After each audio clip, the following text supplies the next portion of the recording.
Excuse me, ma'am. I just wanted to offer Poor you this Maid, who water, sleeps if you want outside it. at night, met a billionaire that took her in as a wife. She sleeps on cardboard outside a closed shop until the man she once helped in secret steps out of a black SUV and changes everything. The morning sun pushed through a gap in the curtains, painting a bright stripe across Aid's face. He blinked, his eyes feeling heavy and gritty. A quick glance at the clock on his bedside table made his heart jump. It was already 7 o'clock. He was late. Again. "Ada," he called out, his voice rough with sleep. He threw off the covers and rushed out of his room. The living room in his lecky apartment was a mess. Plates from last night's dinner sat on the coffee table. A stack of his work papers had spilled onto the floor. He promised himself every night that he would clean up, but by the time he got home from his job as an architect, he was too tired to do anything but fall onto the sofa. He pushed open the door to his daughter's room. Ada, who was only 8, was already dressed, but she was sitting on the edge of her bed with a sad look on her face. She was not wearing her school uniform. "Good morning, my dear," Aid said, trying to sound cheerful. "Why aren't you in your uniform?" Ada looked down at her feet. "It's dirty, Daddy. All of them are." Aid's chest felt tight. He had forgotten to do the laundry, for the 3rd time this week. He ran a hand over his bald head, feeling a wave of guilt wash over him. Ever since his wife, Stella, had left a year ago, it felt like he was always forgetting something. He was trying his best, but his best never seemed to be enough. He was a good architect. He designed beautiful buildings that stood tall all over Lagos. But at home, he couldn't even manage to keep his daughter's clothes clean. "I'm so sorry, Ada," he said softly. He went to her closet and pulled out a simple dress. "Wear this for today. I promise I will wash your uniforms as soon as I get home tonight." Ada didn't say anything. She just took the dress and slowly began to change. Aid went to the kitchen to try and make breakfast. He opened the fridge and saw only a carton of eggs and a small piece of yam. He had forgotten to go to the market too. He managed to fry an egg, but it came out a little burnt around the edges. He put it on a plate with a slice of bread and carried it to the dining table. Ada came out of her room, her school bag slung over her shoulder. She looked small and unhappy in her regular clothes. "Eat quickly, my love. We are very late," Aid said, trying not to let his own stress show. Ada picked at her food. "Daddy," she said in a small voice, "I have a big test today, in mathematics." Aid closed his eyes. Of course, the one day she needed everything to be perfect was the day he messed everything up. He felt a terrible weight settle in his stomach. He was failing her. He was failing as a father. "It's okay," he lied, forcing a smile. "Just do your best. That's all that matters." He knew it wasn't okay. Her teacher would ask why she wasn't in uniform. Her friends might make fun of her. He was sending his daughter into a difficult day, and it was all his fault. After a quick, silent breakfast, he grabbed his car keys. The drive to her school was tense. The usual Lagos traffic on the Lekki-Epe expressway was even worse than normal. Horns blared from Danfo buses and private cars. Aid gripped the steering wheel, his knuckles white.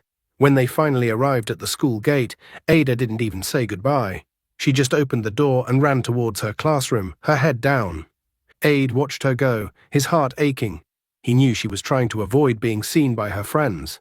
He let out a long, heavy sigh and was about to drive away when he saw his best friend, Femi, pull up beside him. Femi rolled down his window, and his face was full of concern. "Ade, my man," Femi said, his voice serious. "We need to talk." Aid knew this was not going to be a pleasant conversation. Femi followed Aid back to his apartment.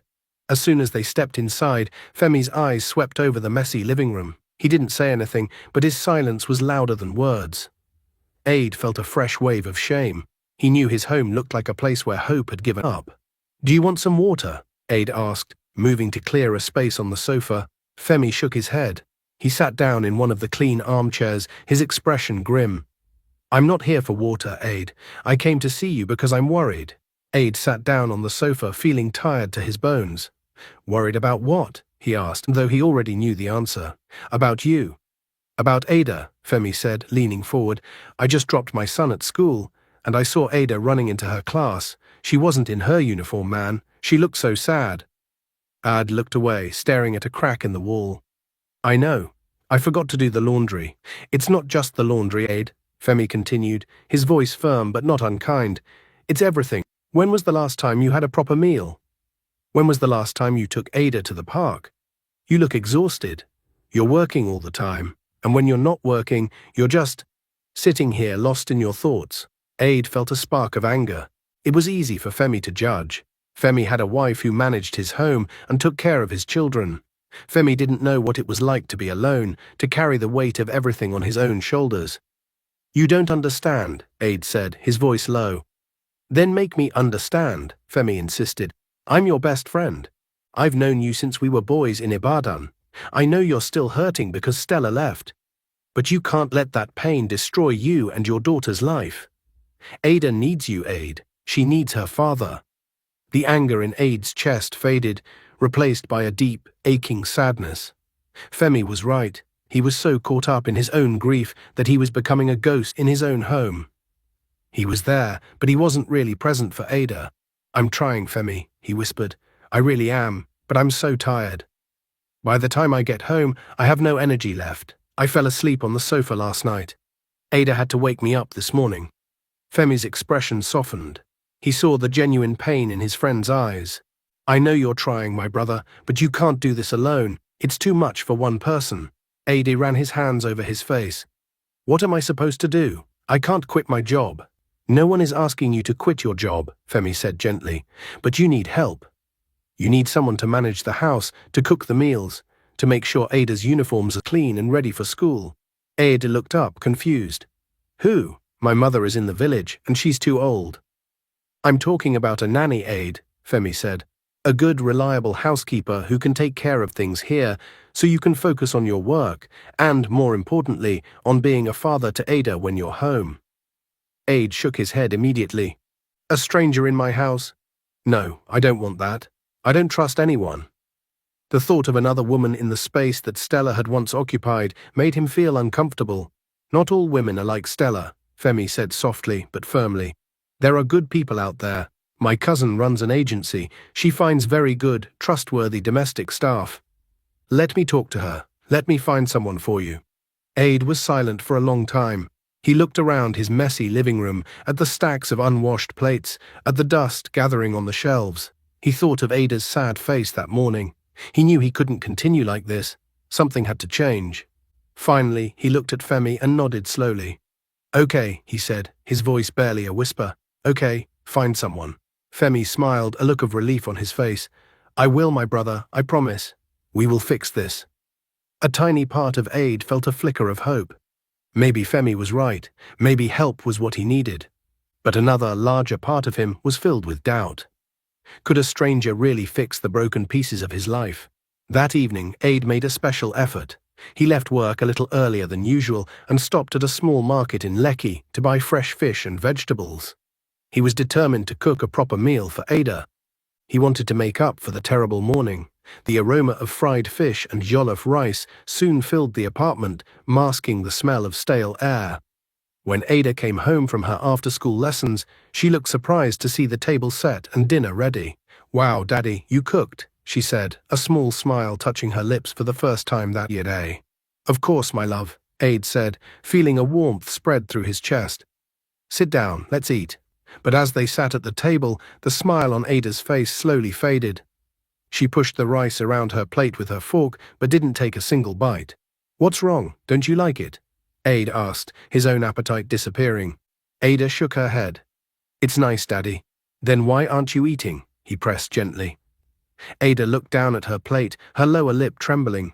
A tear rolled down her cheek and splashed onto the table. Honey, what is it? Aid asked, his voice full of worry. He reached across the table and took her small hand in his. My friends at school laughed at me, she whispered, her voice choked with tears. They said my dress was ugly. They asked why I wasn't wearing my uniform. I told them you forgot to wash it. Aid's heart felt like a heavy stone in his chest. He had known this would happen. He had let her down. I am so sorry, Ada. It was my fault. It won't happen again. I promise. But Ada's sadness was deeper than just the embarrassment at school.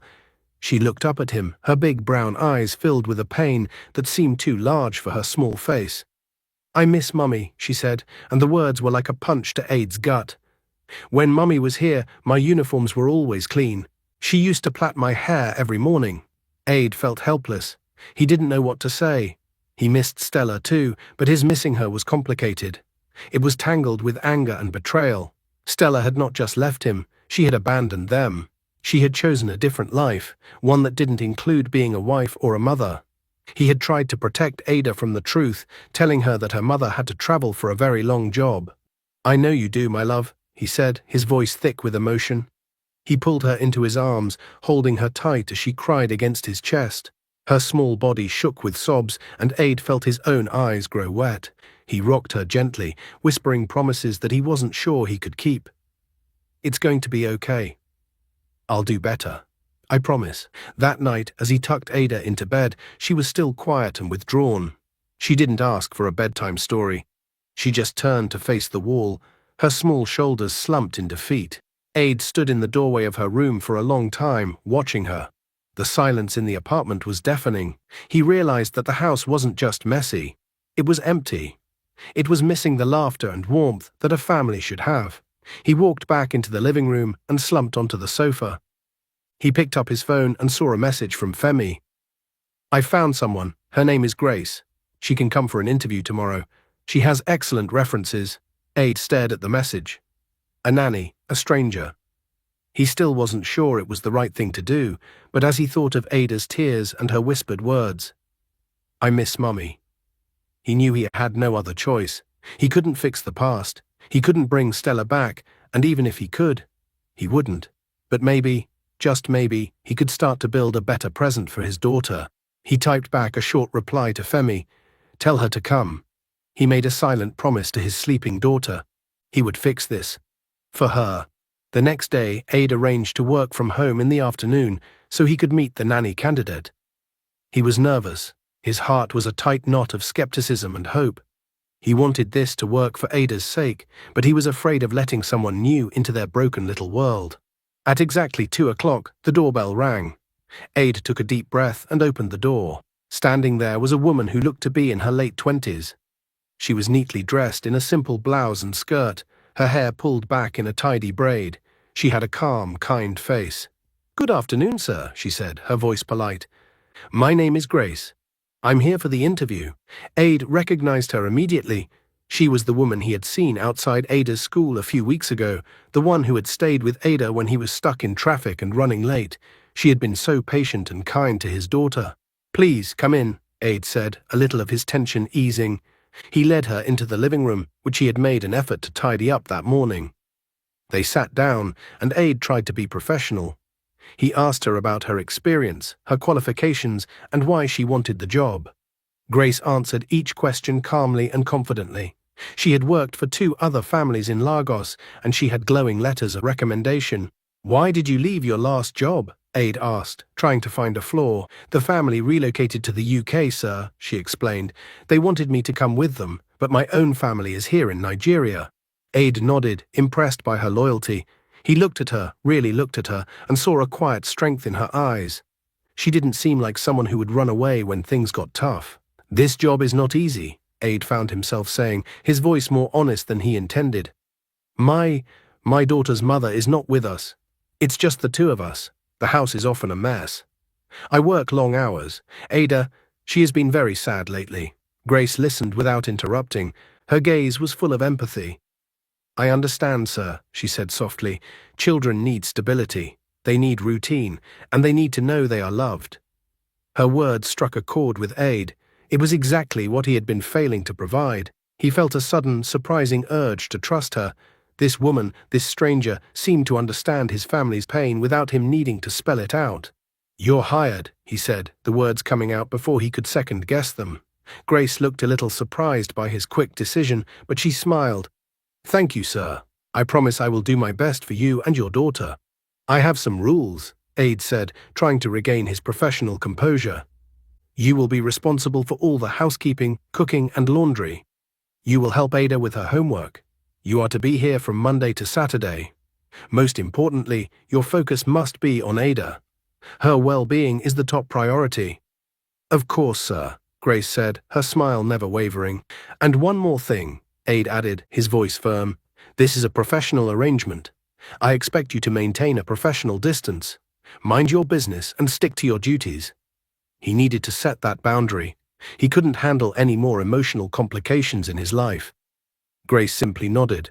"I understand completely, sir." There was a quiet confidence in her eyes that made Aid feel like she saw right through the walls he was trying to build around his heart. She saw his pain, his fear, and his desperate hope that she could be the one to help fix his broken home. He told her she could start the next day. As he showed her out, he felt a strange mix of emotions. He was scared of the change, scared of letting a stranger into their lives. But for the first time in a long time, he also felt a glimmer of something he hadn't felt since Stella left. Hope.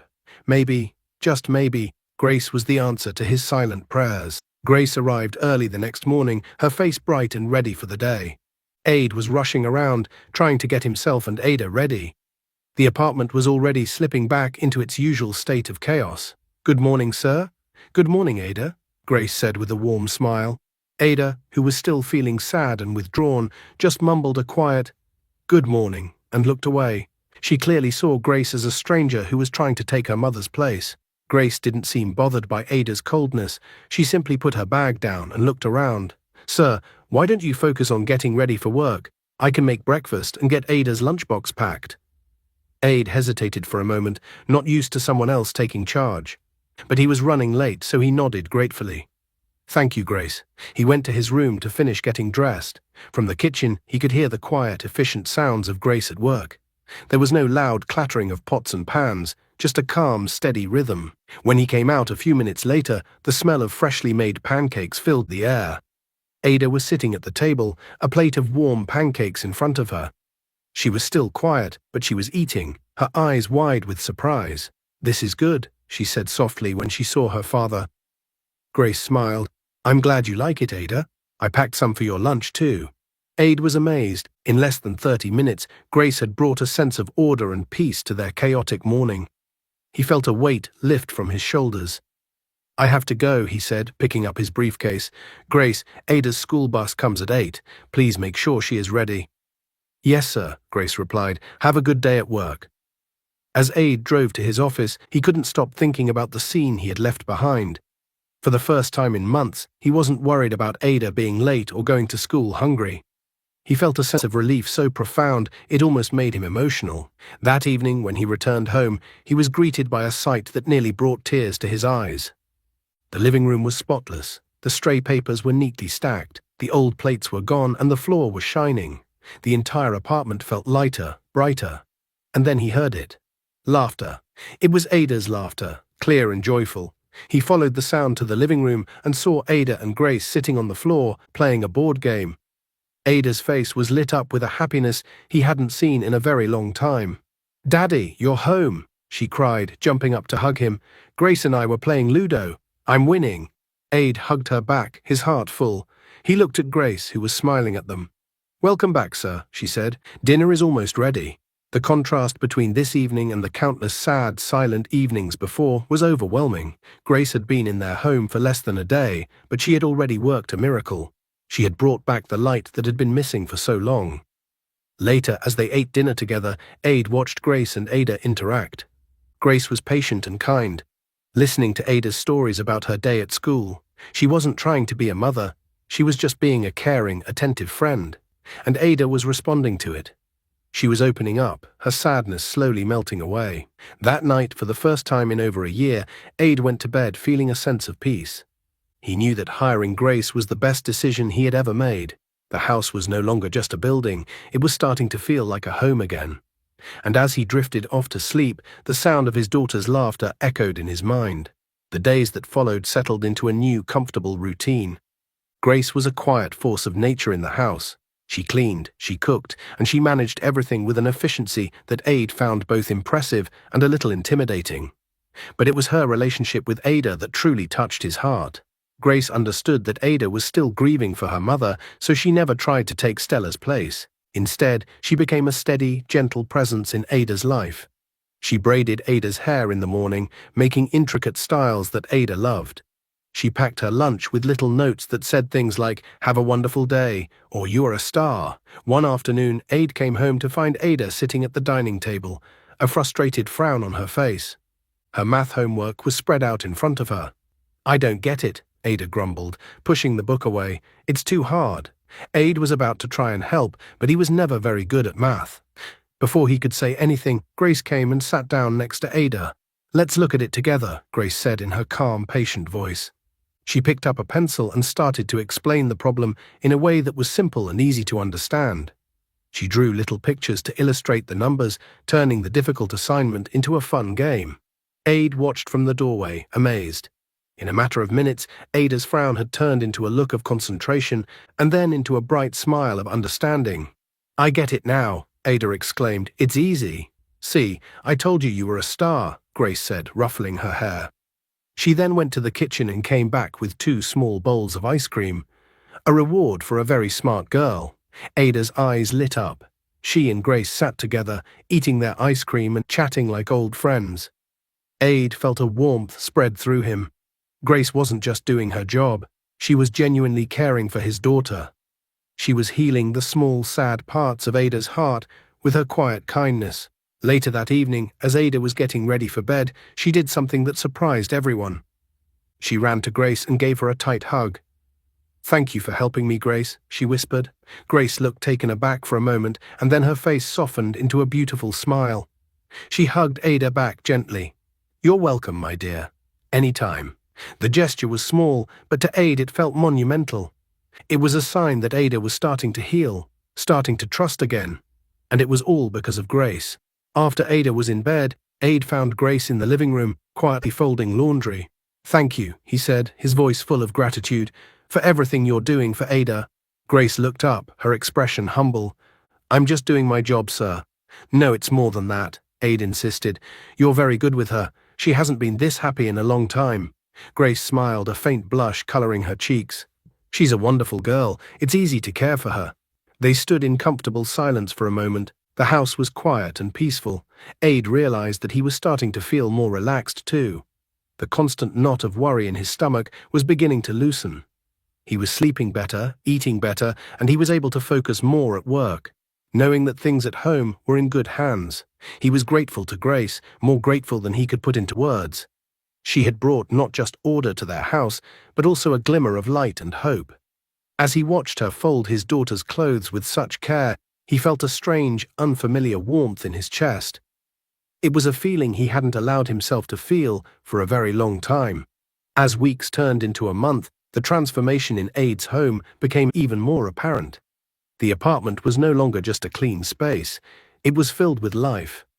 Grace had a green thumb, and she had placed small potted plants on the windowsills, bringing touches of nature indoors. The smell of baking bread or simmering stew often welcomed Aid when he came home from a long day at his architectural firm.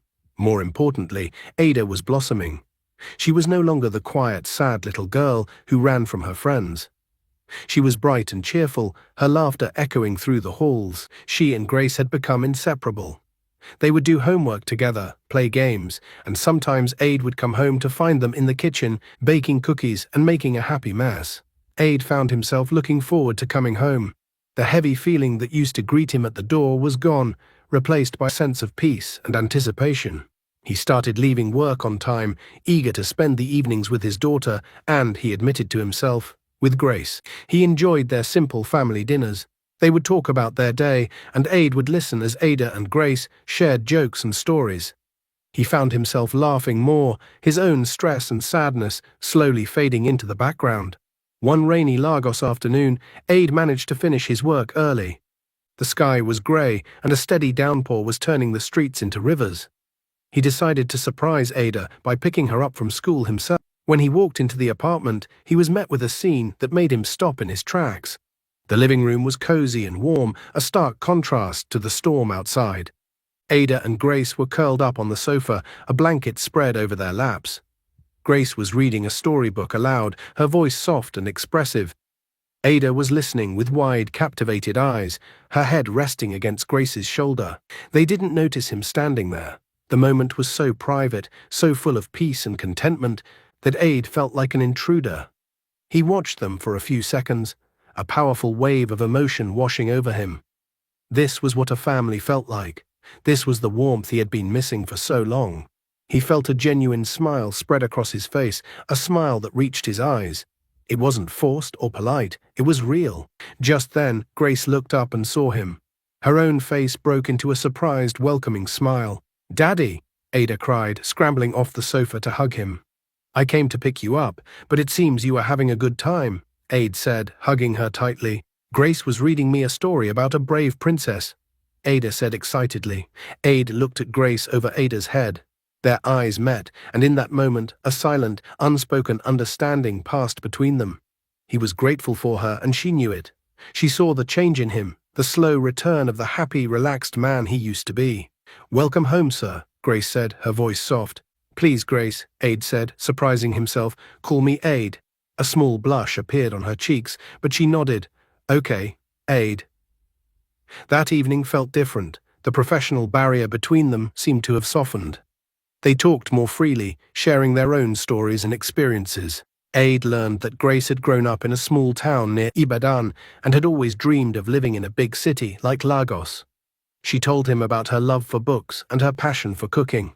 Ada found himself drawn to her quiet strength, her kindness, and her gentle sense of humor.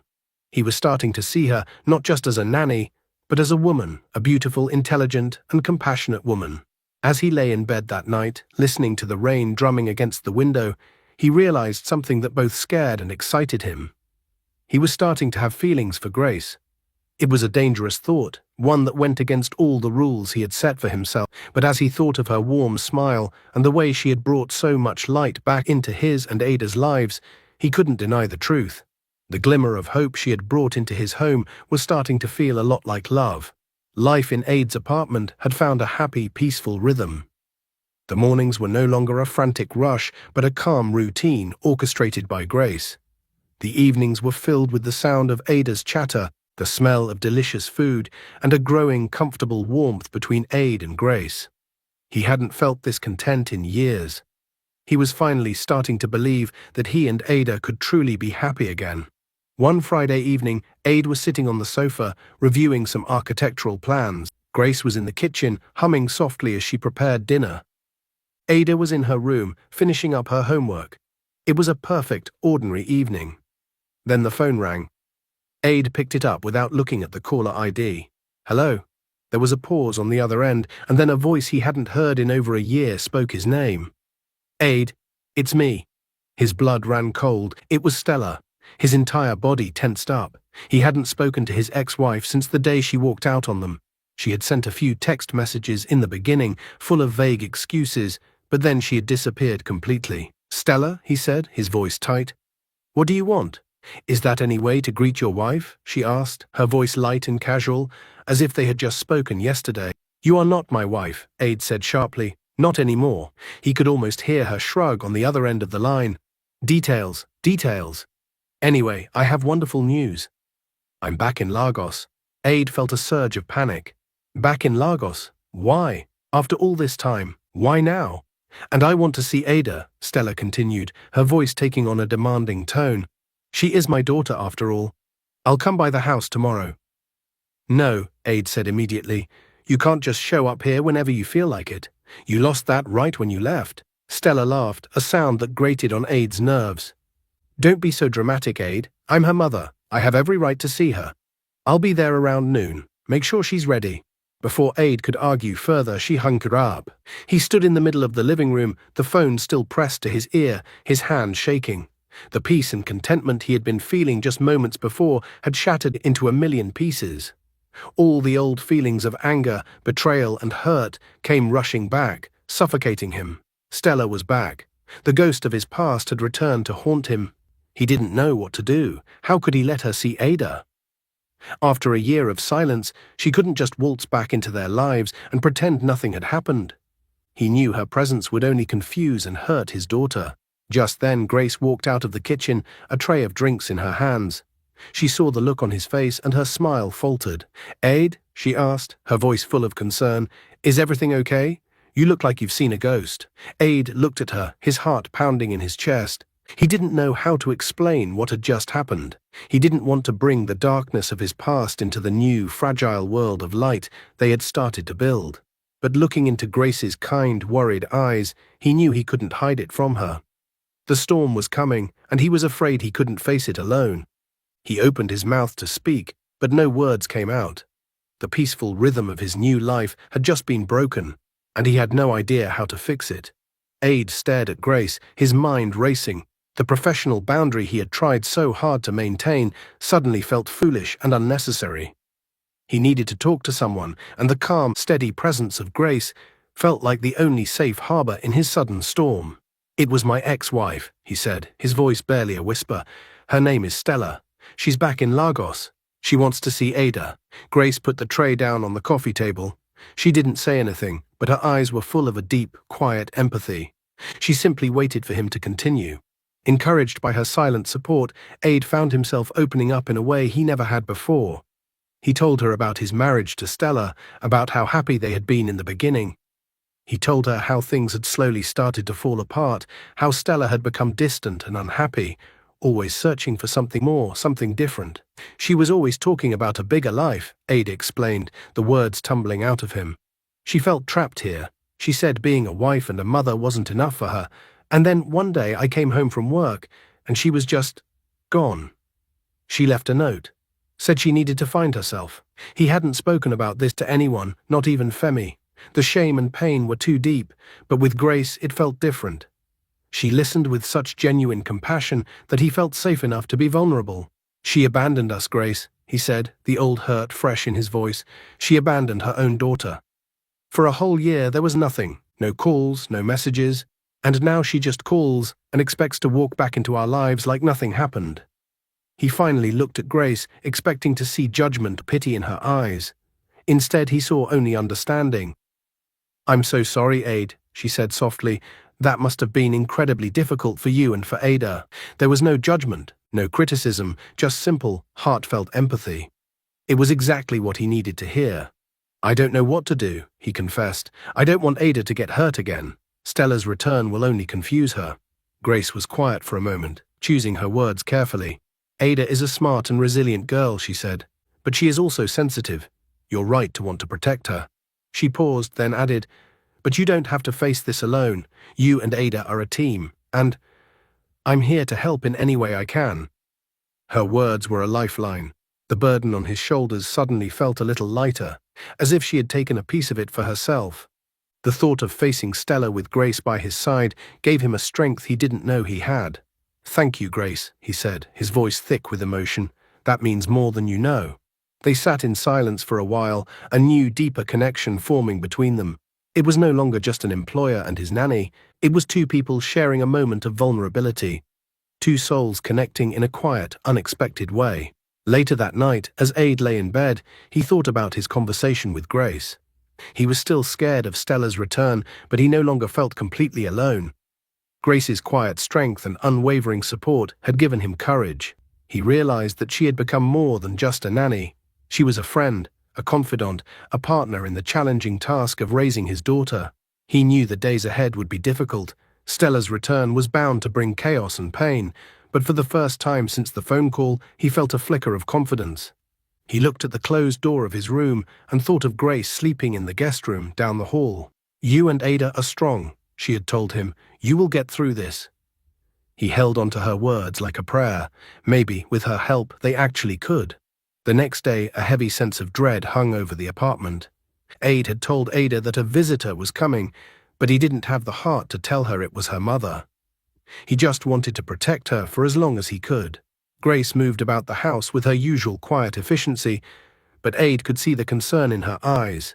She made sure Ada was occupied with a new puzzle, trying to keep her distracted. At precisely noon, the doorbell rang. Aid's heart hammered against his ribs. He took a deep breath and walked to the door, Grace standing a few steps behind him, a silent pillar of support. He opened the door, and there was Stella. She looked different from the woman he remembered. She was dressed in a stylish, expensive-looking dress, her hair perfectly styled. She looked glamorous and worldly, like a character from a movie. There was no trace of the unhappy, restless wife who had left him. "Ed, darling," she said, smiling as if they were the best of friends. She swept past him into the living room without an invitation. "The place looks clean. You must have hired some help." Her eyes landed on Grace and her smile tightened. She looked Grace up and down with a dismissive air. "You must be the nanny," she said, her tone dripping with condescension. Before Grace could respond, Stella's attention shifted. "Ada, my baby, where are you?" Ada, hearing her mother's voice, came running out of her room. She stopped short when she saw Stella, her face a mixture of shock, confusion, and a flicker of hope. "Mummy," she whispered. Stella knelt and opened her arms wide. "Come to Mummy, my sweet girl." Ada hesitated for a moment, glancing back at Grace, then at her father, then she slowly walked into her mother's arms. Stella hugged her tightly, showering her with kisses. "I've missed you so much," Stella said, her voice suddenly full of emotion, but Ada could see that it was an act. Her eyes were cold, calculating. She stood up, still holding Ada's hand, and looked around the room. She noticed the new potted plants, the neat stacks of books, the overall sense of order. "It seems you've made yourself quite at home," she said to Grace, her words sharp. The atmosphere in the room grew thick with tension. Ada, sensing the conflict, shrank back, her earlier excitement gone. She moved to stand closer to Grace. Stella's eyes narrowed. She clearly did not like that her daughter was seeking comfort from the nanny. She tried to pull Ada back to her side, but Ada resisted, holding on to Grace's hand. Ada knew he had to step in. "Stella, maybe we should talk," he said, trying to keep his voice even. "Yes, we should," Stella agreed, her gaze fixed on Grace. "But first, I think the help should go to the kitchen and make us some tea. Ada, come with me, darling. Let's sit down and talk." She tried to lead Ada to the sofa, but Ada looked to Grace for permission. The simple, innocent action was a clear sign of where Ada's trust and affection now lay. It was a silent declaration that Grace was the one who made her feel safe. Stella saw it, and a flicker of anger crossed her face. She dropped Ada's hand and turned to Ada, her glamorous facade cracking. "We have a lot to sort out, Ada," she said, her voice low and dangerous. "Send her away. We need to talk. Alone." Ada looked from Stella's angry face to Grace's calm one, and then to his daughter, who was looking up at him with scared, confused eyes. He knew this was just the beginning of the storm. Ada asked Grace to take Ada to her room. He needed to face Stella alone, without his daughter caught in the crossfire. As soon as they were gone, Stella's entire demeanor changed. The cold anger was replaced by a soft, regretful expression. It was an act Ada knew all too well. "Ada, I know you're angry," she began, her voice smooth and persuasive. "And you have every right to be. I made a terrible mistake. I was lost, and I needed to find myself. But I'm back now, and I've changed." She walked closer to him, placing a hand on his arm. "I missed you. I missed this. I missed being a family." Ada stood stiffly, refusing to be drawn in by her performance. He remembered the countless times she had used this same soft voice to get what she wanted, only to leave him feeling empty and used. "What do you want, Stella?" he asked, his voice flat. "I want us back," she said, her eyes pleading. "I want to be a mother to Ada again. I want to be your wife. We can be a family, a proper family, just like we were meant to be." A part of Ada, a small, foolish part that still remembered the good times, felt a flicker of something. The dream of a complete family, the one he had held onto for so long after she left, was a powerful one. But then he thought of the past year. He remembered the lonely nights, the chaotic mornings, Ada's tears. And he thought of Grace, of the peace and warmth she had brought into their lives. "It's not that simple, Stella," he said, pulling his arm away. "You were gone for a year. You can't just come back and expect everything to be the same." "But it can be," she insisted. "It can be even better. I've grown up, Ada. I know what's important now. It's you and Ada. It has always been you and Ada." He could see the calculation in her eyes. She was saying all the right words, but he didn't believe her. He didn't trust her. "What about her?" Stella asked, gesturing towards the hallway where Grace had disappeared. "The nanny. How long has she been here?" "A few months," Ada answered, feeling defensive. Stella scoffed. "Well, she'll have to go, of course. We can't have a stranger living in our house if we're going to be a family again." Her words hit him like a cold slap. Get rid of Grace. The thought was unbearable. Grace was the one who had held their lives together. She was the one who had brought laughter back into his home. She was the one who had healed his daughter's heart. "She's not just the help, Stella," Ada said, his voice firm. "She has been wonderful to Ada." "I'm sure she has," Stella said dismissively, "but Ada has her real mother back now. She doesn't need a paid stranger to take care of her." Ada looked at her, and for the first time he saw her clearly, without any lingering affection from their past. He saw a selfish woman who thought only of herself. She hadn't come back for him or for Ada. She had come back for herself, to reclaim a life she had thrown away, without any thought for the damage she had caused. He was torn. The idea of his original family being whole again was tempting. It was the dream he had once cried himself to sleep over. But was it real? Could he ever trust Stella again? And what about Grace? Could he really just send her away, after everything she had done for them? Stella saw the conflict on his face and pressed her advantage. "Just think about it, Aid," she said, her voice a soft whisper. "You, me, and Ada, together again. Just get rid of the nanny, and we can start over." He felt trapped. It was a choice between a beautiful broken dream from his past and a fragile, hopeful reality in his present, and he didn't know which one to choose. Aid felt like he was suffocating. Stella's words echoed in his mind. Get rid of the nanny. He walked through his quiet, clean house, a space that Grace had transformed from a shell into a home. The thought of her leaving, of the silence and sadness returning, was a physical pain in his chest. He needed to think. He went to Ada's room, needing to see his daughter, the center of his world. He pushed the door open quietly and found her sitting on her bed, her small shoulders shaking. She was crying. His heart dropped. "Ada, what's wrong?" he asked, rushing to her side. She looked up at him, her face streaked with tears. "Is Grace leaving?" she asked, her voice trembling. The question caught Aid completely off guard. "Why would you think that, honey?" Because Mommy is back," Ada whispered. "Is Grace going to go away now?" "I don't want her to go. I like Grace. She helps me with my homework, and she tells me stories. And she makes you smile, Daddy." Her words, so simple and honest, were like a key unlocking something deep inside him. He had been so focused on his own conflicted feelings, on the ghost of his past with Stella, that he hadn't fully considered what Ada wanted, what she needed. He had thought that bringing Stella back would fix their family, would give Ada the mother she missed. But Ada wasn't missing the glamorous, selfish woman who had just walked back into their lives. She was missing the idea of a mother. Someone kind, patient, and loving. And she had found all of that in Grace. In that moment, everything became clear. A true family wasn't about biology or a marriage certificate. It was about love, stability, and being there for each other day after day. Stella had broken that trust. Grace had built it. Aid looked at his daughter's tearful face and saw the truth. His home was not with Stella. His and Ada's future was not in the past. It was here, in this peaceful, happy house, with the woman who had so gently and lovingly put the pieces of their lives back together. He pulled Ada into a tight hug, a fierce wave of love and protection washing over him. He had his answer. "No, my love," he said, his voice strong and certain. "Grace is not leaving. I won't let her." Ada looked up at him, a glimmer of hope in her wet eyes. "Really, Daddy? You promise?" "I promise," he said, stroking her hair. "Don't you worry about anything. I will make everything right." A sense of calm settled over him. The conflict was gone. He knew what he had to do. It wouldn't be easy, but it was the right thing to do, for Ada and for himself. He left Ada in her room, promising to come back and read her a story. He walked back into the living room, ready to face Stella, ready to finally close the door on his past.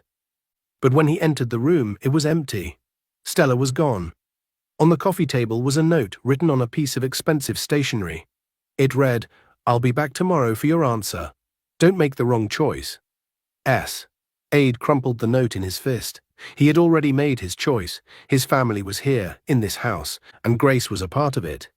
Now he just had to find the courage to tell her. Aid knew he couldn't wait. The thought of Grace believing she had to leave was a panic that tightened his chest. He needed to talk to her, to tell her everything, before his fear made him lose his nerve. He walked down the hall to the guest room and found the door slightly ajar. He pushed it open and his heart sank. Grace was there, and she was packing a small suitcase. She was folding her clothes neatly, her movements precise but sad. "Grace," he said, his voice catching in his throat, "what are you doing?" She looked up, startled. There were unshed tears in her eyes, but her expression was composed. "I'm packing, sir. Aid," she corrected herself, "I think it's best if I leave. Now that Ada's mother is back, you don't need me anymore." "No," Aid said, stepping into the room, "that's not true. We do need you. I need you." He walked over to her and gently took her hands, stopping her from packing. "Please, don't go."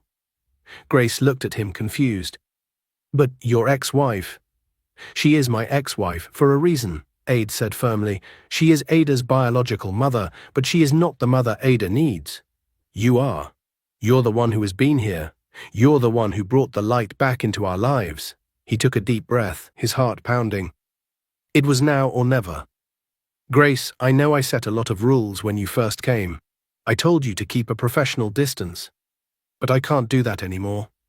I've tried to fight it, but I have feelings for you, strong feelings. He looked into her beautiful, surprised eyes. I don't want you to be our nanny anymore. I want you to be a part of our family. I want you to stay. With me. With us. Grace stared at him, her lips slightly parted in shock. The tears she had been holding back finally spilled over and ran down her cheeks. But these were not tears of sadness. Aid, she whispered, her voice trembling, I have feelings for you too. From the very first day I saw you, I felt a connection. But I never thought. I didn't want to overstep. A joyful relief washed over Aid. He reached up and gently wiped a tear from her cheek with his thumb. There are no boundaries to overstep anymore, he said softly.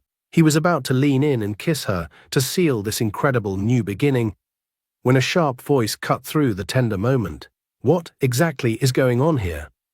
They both turned, startled. Stella was standing in the doorway, her arms crossed, her face a mask of fury. She had come back, and she had clearly heard everything. So this is your choice, Aid? Stella sneered, her eyes flashing with anger. You're choosing the help over your own wife, over your family. Aid instinctively stepped in front of Grace, shielding her. He was no longer afraid of Stella. He was no longer trapped by their past. You are not my wife, Stella, he said, his voice calm and steady, and our family is right here. The battle for his future had just begun, but Aid knew with a certainty that filled his entire being which side he was on. Stella's face twisted with rage. How dare you, she hissed, stepping into the room. After everything we've been through, you're throwing it all away for a housekeeper? She pointed a finger at Grace. You came into my home and you stole my family. Grace flinched, but Aid stood firm, his hand finding hers behind his back. A silent gesture of support. No one stole anything, Stella, Aid said, his voice low but powerful. You gave it away. You walked out on us. You left your daughter without a word for a year. That was your choice. I made a mistake, Stella cried, her anger turning to desperate tears. I came back. I came back for you, for Ada. And this is how you treat me. You didn't come back for us, Aid said, the truth clear in his mind. You came back for yourself. You think you can just press a button and rewind our lives to a time that was convenient for you. But life doesn't work that way. We've moved on. Moved on? Stella scoffed, looking at Grace with disgust. With her? Just then, Ada appeared in the doorway, drawn by the loud voices. She looked scared, her eyes darting between her parents and Grace. Seeing her daughter, Stella's strategy shifted. She softened her voice and knelt, opening her arms to Ada. Ada, my sweet girl, come to Mommy. This woman is trying to take your place. Don't you want your real mommy back? Ada hesitated, her small face filled with confusion and fear. She looked at Stella, then at Grace, who was standing quietly, her heart breaking for the little girl caught in the middle. Aid knelt beside Ada, putting a comforting arm around her. Ada, he said gently, you have a choice. Who do you want to be a part of our family? It was a difficult question to ask a child, but Aid knew it was the only one that mattered. Ada looked at Stella, the glamorous stranger who had reappeared in her life. Then she looked at Grace, the woman who braided her hair, helped her with homework, and read her bedtime stories every night. Slowly, deliberately, Ada walked over to Grace and took her hand, holding on tight. The action was simple, but it was a final, undeniable answer. Stella stared at them, her face crumbling in defeat. She had used her last weapon, and it had failed. She had lost. She had truly lost her daughter. A heavy silence filled the room. Stella stood up, her glamorous facade completely gone. She looked old and tired. Fine, she whispered, her voice empty. Fine. Without another word, she turned and walked out of the room, and out of their lives. The front door clicked shut, and the sound echoed in the quiet apartment. The storm had passed. Aid, Grace, and Ada stood together in the middle of the room. They were not a traditional family, but in that moment they were a unit, bound together by love, choice, and the shared experience of standing together against the past. Aid looked at Grace, his heart full of a love so strong it almost hurt. He looked at his daughter, who was still holding Grace's hand. They were a new, uncertain family, but they were together. He reached out and took Grace's other hand.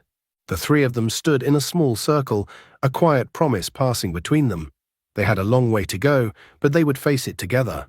After Stella left, a strange quiet settled over the apartment. It wasn't the heavy, sad silence Aid was used to, but a new, thoughtful quiet. They were a family of three now, but the lines were blurry. Grace was no longer just the nanny, but she wasn't quite a mother yet either. Aid was no longer just her employer, but they hadn't had a chance to figure out what they were to each other. That evening, Grace cooked dinner as usual, but the atmosphere was different. There was an awareness between her and Aid, a gentle awkwardness that was both sweet and nerve-wracking. They sat down at the dining table, just the three of them. Ada, feeling the shift in the air, was the first to speak. "So, are you my new mommy now?" she asked Grace, her voice a mix of hope and confusion. Grace looked at Aid, a blush rising on her cheeks. Aid smiled and reached for her hand across the table. "Grace is going to be a very special part of our family, honey," Aid explained gently. "But these things take time. For now, how about you call her Auntie Grace?" Ada thought about it for a moment, then nodded, a bright smile spreading across her face. "Okay, Auntie Grace." The name sounded right. It was a bridge between what Grace had been and what she was becoming to them. The rest of the dinner was filled with easy conversation. They talked about school, about Aid's work, and about Grace's favorite books. It felt natural. It felt right.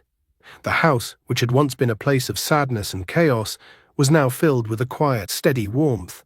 Later, after Ada was tucked into bed, Aid and Grace found themselves alone in the living room. The professional distance was gone, replaced by a shy, new intimacy. "Thank you for staying," Aid said, his voice soft. "Thank you for asking me," Grace replied, her eyes shining. He moved closer to her on the sofa. "I meant what I said, Grace. I love you." "I love you too, Aid," she whispered. He leaned in, and this time there was no one to interrupt them. He gently cupped her face in his hands and gave her their first real kiss. It wasn't a passionate, movie-style kiss. It was slow, tender, and full of all the unspoken emotions of the past few months. It was a kiss of gratitude, of relief, and of a hopeful new beginning. When they pulled apart, they were both smiling. The future was still uncertain. They had a lot to figure out. They had to learn how to be a couple, how to build a new family on the foundation of a broken one. But as they sat there, holding hands in the quiet living room, they knew they could face it all as long as they were together. The road ahead wouldn't be easy. There would be challenges and adjustments. But for the first time in a very long time, Aid's heart was full of hope. He looked at the amazing woman beside him, the one who had brought grace and light back into his life, and he knew that his home was finally whole again. Not because his old family was restored, but because he had been brave enough to build a new one. 6 months later, the apartment in Lekki was a different world. It was a home in every sense of the word, buzzing with happiness and the comfortable rhythm of family life. The walls were decorated with Ada's colorful drawings, and the air was always filled with the sounds of laughter and music. Today was a special day. It was Grace's birthday. Aid had spent the morning preparing a surprise. He, Ada, and Femi, who had become a frequent and cheerful visitor, had decorated the living room with balloons and streamers. When Grace walked out of her room that afternoon, she was greeted with a loud chorus of "Happy Birthday." Her face lit up with a joy so pure it made Aid's heart ache in the best possible way. She looked beautiful in a simple blue dress he had bought for her.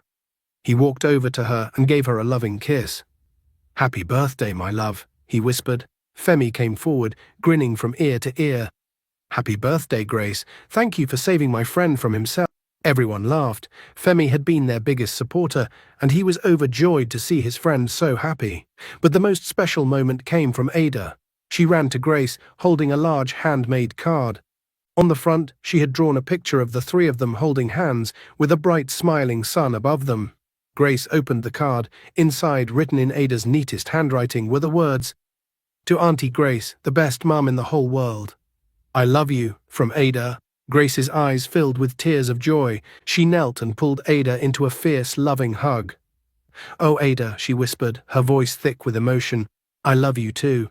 Aid watched them, his heart so full it felt like it might burst. He had come so far from the broken, exhausted man he had been.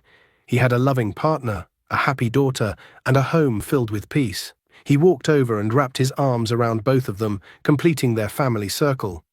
They stood there for a long moment, a perfect picture of a family, made not by blood or by chance, but by love and by choice. Later that evening, after the small party was over and Ada was asleep, Aid and Grace sat on the sofa holding hands. "This was the best birthday I've ever had," Grace said, her head resting on his shoulder.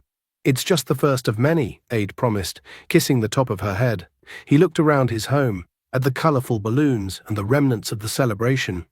He thought about the journey they had been on, the pain, the healing, the fear, and the love. It hadn't been easy, but it had been worth it. He looked at Grace, the woman who had walked into his life and taught him how to hope again. She was more than just a nanny. She was his partner, his best friend, his Grace. Together they had built something beautiful and strong. The future stretched out before them, bright and full of promise. There would be more birthdays, more school tests, more challenges and more joys. But they would face it all together, as a family. The house was no longer empty. It was full of love, and that was all that mattered.